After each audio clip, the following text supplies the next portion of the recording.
Hello, everybody, and welcome back to the Two Canadians Football Podcast. I'm your host, Matty P. I'm your co-host, C Money. And we are back after a little absence. Did you guys miss us? Yes, I did. We are alive and well. Just some life things came in the middle of the football season, and Like Montreal. Montreal was fun. My favorite city in Canada. Oh yeah, right on. Yeah, it is a sweet city. I will give you that. It's my new favorite city. I want to go back. I'll maybe go back with my girlfriend or bring my kid there one day. Sweet. Yeah, I loved it when I went as well. So. Yeah, and life events, getting in the way. So, but we are back. It's week 10. It's Thursday. The Bears and the Panthers are playing, and it's not that exciting. Riveting. Your possible 1 and 2 picks next year's draft. Yeah, Chicago owns both these picks, so I don't know if it really doesn't matter who wins. I guess they'll get both of them. So yeah, today's episode, we're just gonna dive back into what we were doing previously. I want to focus today, Miller, on 2 trade targets each that you are trying to target, or that you would try and target if you had the players and the wherewithal to do so. Yeah. So thinking about this a little bit, I mean, I have been targeting this guy in our Dynasty League for a while, but the guy who has him doesn't want to work a deal with me for. He wants Waddle back, and I don't want to give up Waddle. But I think Amon-Ra St. Brown is set up for a nice run moving forward here. Bye is already done now, so that's out of the way. And then in the playoffs, they face Denver, Minnesota, Dallas. Tough matchup in the championship weekend, I guess. But I just really like Amon-Ra St. Brown. He's one of my favorite players in the league, and he's been really good this year. I'll let you pick another trade target if you want to go back to back here. Second target. I can tell you somebody I would like to get rid of. Chris Olave. Screw Chris Olave. I think he is so overrated. Anyway, let's see here. Target I would like to aim for. I do really like how this Texans passing attack has come together. And just any piece, really. CJ Stroud, Nico Collins, Tank Dell. I think those guys are all really good pieces to have. And they play Tennessee twice in the playoffs, which everyone knows Tennessee is very hard to run against, but passing, whole different story. And so you could have 2 huge games from those Houston Texan receivers and quarterback during the playoffs there. So I like those guys as well. And they're probably not too expensive because they still are, CJ Stroud did just have a really good game, but the 3 previous games plus a bye, he didn't, he wasn't blowing it out of the water, but he's been a solid player. I feel like there hasn't been anyone this year that is completely consistent week in, week out that you can just say without question, I would definitely, that's a target right there. Like, the closest ones are Tyreek Hill and probably Christian McCaffrey. Outside of those guys, almost everyone has had some down weeks, or, like the quarterback position, even the top guys, they've all had some not great weeks. So there's a lot of inconsistencies across the board at all positions. Even if you want to go tight end, Travis Kelce, number 1, but he's had some bad weeks. So regardless of position, I feel like this year more than ever, due to maybe injuries, due to just level of competition, there's not anyone in particular that really, really stands out as just home run, slam dunk, true alpha players at a single position. I think if I'm trying to target someone in a trade, and I've been high on this guy all season, I'm trying to target Alvin Kamara. Oh, yeah. The usage is there, even with Williams coming back, even with the drafted rookie there. Well, Miller did get banged up last week, too, so that might make it more just him and Williams. It's kind of just irrelevant at this point. I don't think Kendre Miller will even get the proper shot this season, which I kind of anticipated anyway. Yeah, same. But ever since Kamara came back from his suspension, I'm pretty sure he's top 2 in targets, touches in the league, next to Kelsey. And if you can pry him off an owner, I like I said earlier, I think in this season, I think Kamara is a league winner. And you can look at the way Carr and the play calling, like Mike Thomas is a bust this season. Olave, like you mentioned earlier, is a bust this season. That's because Alvin Kamara is running a route every damn play, and he's just a little shuffle pass, a little throw away, and he's doing exactly what I wanted him to do. I drafted him in the 6th and 7th round in some leagues, maybe some in the 8th round, and he's helping lead some of my fantasy teams to the promised land. Yeah, I have him in one league as well, and he is exactly how I expected him to be. I knew that he would come in fresh, when he comes in 3 weeks in. And then also, I think what really helped contribute to that is the fact that Derek Carr got hurt, that AC joint, and he couldn't throw it very far. And so I think the automatic check down, the quick pass, get it out of his hands so he doesn't get hit, and Kamara is so good in that facet of his game that it's just been like an auto check down. But the one thing I will say is now that Taysom Hill has been getting used more and more lately, he's kind of stealing away some of Kamara's thunder in the red zone with rushing, and then now he's passing.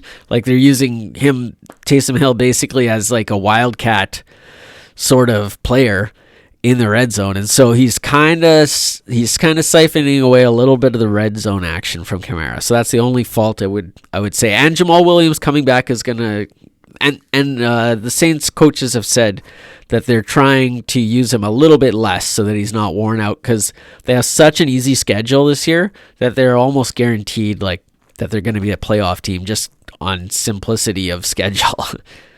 I've noticed that like Taysom Hill had 11 rushes last week. Yeah, he's been ridiculous the last 3 weeks. But if you're in a PPR, especially a full PPR league, go try and get Alvin Kamara.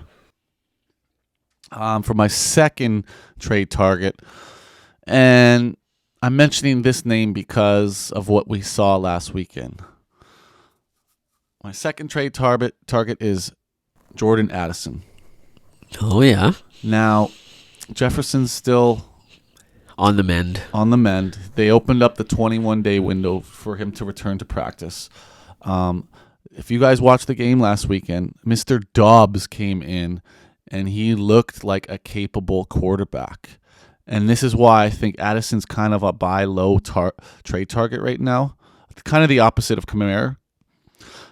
But I feel like you might be able to pry Addison from an owner, and maybe on the cheaper side. So if I have Addison in a bunch of leagues, the leagues that I don't, I'm going to try and get Addison, and I'm definitely interested in your thoughts on that one, Chris Miller.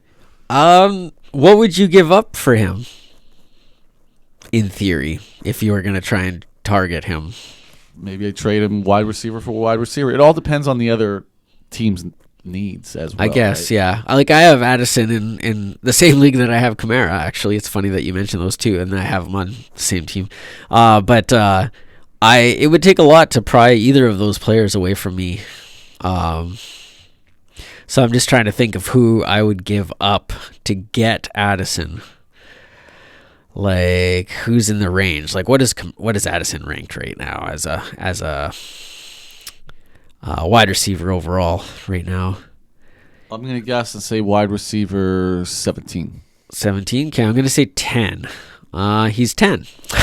Nice. Look at that.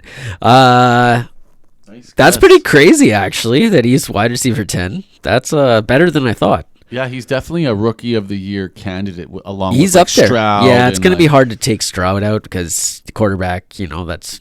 Yeah, but Stroud could falter down the stretch. He had that one big game. Like, he could falter a bit. Yeah, but he has looked really good, though. And it's hard for anyone to beat a quarterback if they do well. There's lots of season left. Yeah, but Addison has been the best of the wide receivers, for sure. Like, the big him four. and Puka. Right. I guess, yeah. Where's Puka sitting right now? Well, he's on the bye week. He's probably sitting. Yeah. But, I mean, overall, though, like, he's up there, too, though. I would say Puka's top 10.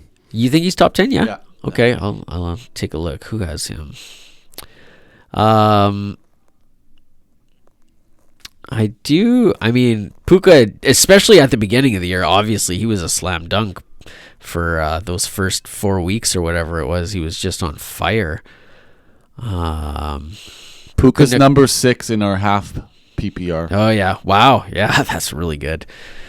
He's still killing it, eh? I mean, I don't have him in some any of those leagues. games were early on are inflating his his overall ranking. Yeah, right. But he did still have 19 3 weeks ago. So yeah, those are my two. Those are good targets. I do like those. Those are good targets. If you want to go on the cheaper side, like let's go on this because like you might not be able to get Addison away from their owner. Like he might be and Kamara too. Like it's hard to pry those types of players without giving something back that's really good, right? Which will make your team weaker. So it's kind of like who would you trade for those guys? What do you think of Bijan Robinson? Great start to the year. Yeah. But lately Arthur Smith's play calling, he's killing him.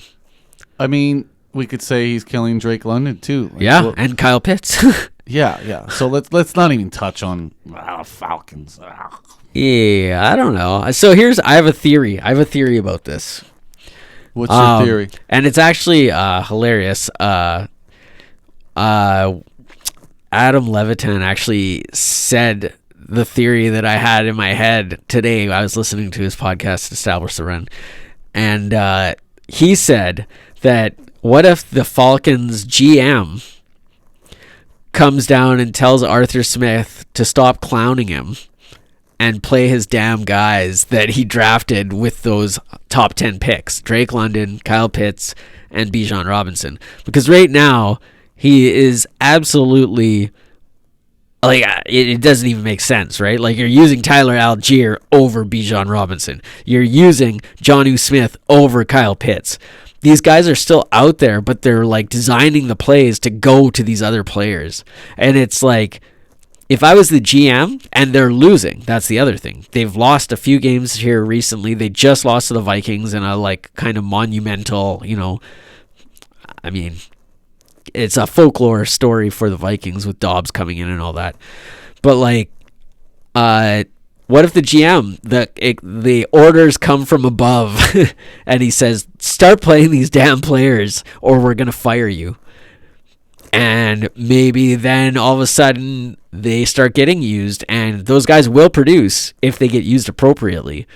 So I think it's something that maybe you could buy on Bijan or, I mean, it's a risky move, but you shouldn't have to give up much either to get one of those players. Just a thought. Because he is on the hot seat now. And like a lot of people want to see him gone because they're not using those players. So it'll be interesting. And they don't have a tough schedule. Do you want to touch on the Vikings before we call this an episode? Or anything else you want to touch on? Yeah, we can talk about the Dobbs story. I do think it's amazing. I mean, everyone has heard about it. It's a super impressive job by the Vikings coaching staff. So like, I don't know, like some of the finer details, like I guess, so if people don't know, the quarterback helmet, the green dot, the communication shuts down at 15 seconds left on the play clock. So like the coach can be in the quarterback's ear until 15 seconds. And so what the Vikings were doing this past week with Dobbs, they would send Kevin O'Connell would send in the play call. Dobbs would repeat it to the players in the huddle, even though he didn't know what it meant.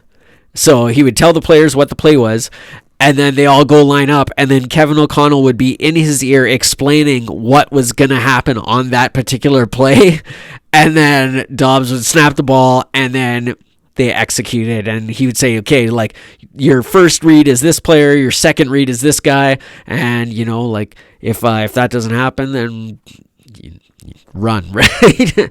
and so he was basically translating the plays into Dobbs' helmet after he, like, told the rest of the guys. So it's just super impressive how that all kind of came about and how it went. A really exciting game. It was fun to watch. I'm very interested to see how they look this week now that Dobbs has had time to dive into the playbook a little bit. He's seen how it looks. Hopefully he gets Christian Darrisaw back at left tackle, which will just help the protection even more. Hopefully he gets Justin Jefferson back, which will give him a great target, you know, to add to the mix, especially after losing KJ. So I know it's going to be a close game. I actually have the Saints to win by a field goal. Yeah. Go Saints. Sorry, Vikings fans. Go Saints. Jesus. I'm sorry, but I got to go with my head here. Yeah, I if this game was in New Orleans, I would agree with you, but I think the Vikings have a lot of positive vibes going right now, some good mojo. It's just all going to depend on how well Dobbs can execute when he tries to kind of stick with the game plan a little more so, rather than just kind of like freelancing and just schoolyard football, which he clearly is very good at. When there's no set, you know, just go with the flow.